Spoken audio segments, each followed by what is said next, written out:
bilan deyarli bir 10 yilga yaqin tanishman. Yaxshi ijodkor, maktabgacha ta'lim sohasini izlanuvchi, iqtidorli, qobiliyatli yoshlardan biri deb bilaman. Bolajonlarga va shu maktabgacha ta'lim tashkilotini ustozlari uchun bir uslubiy qo'llama o'rnini o'taydi degan bir niyatdaman.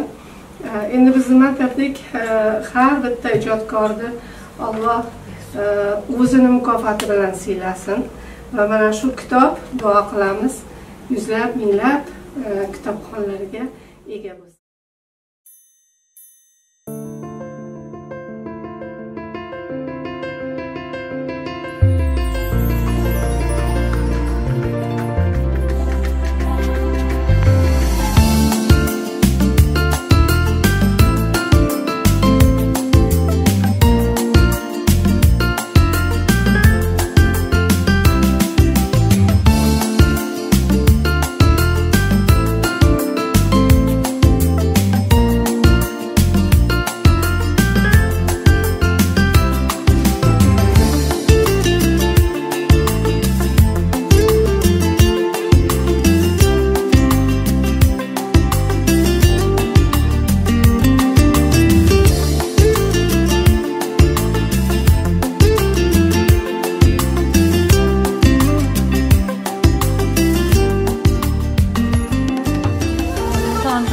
Orzusi bo'ladi.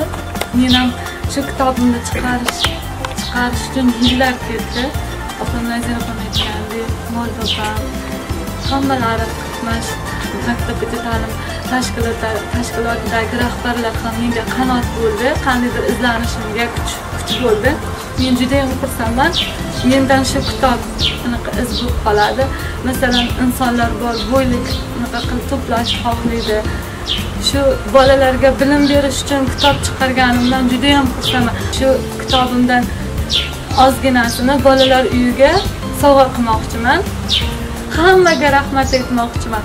Meni shunday yo'lga kuzatgani uchun maktabgacha tashkilotimiz ishchilariga, Karimat opamga, Mo'lida opoyga, Nazira opamga, ishtirok etolmayapti, Sho'ra opamga bundan-da yaxshi kitoblarni chiqarishni niyat qilib qolaman.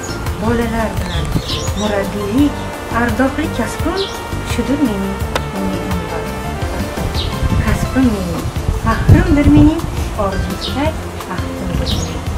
Qizimiz Mahoraxon, sizga bugungi yutuqlaringiz bilan chin dildan tabriklayman. Sizga sog'lik, salomatlik, boqiy umr, porloq kelajak tilagan holda bolalaringizni orzu-havasini ko'rishingizni Allohdan so'rab qolaman. Doimo sog' bo'linglar. Mana shunday ijodingiz doimo ravnaq ortib yuraversin.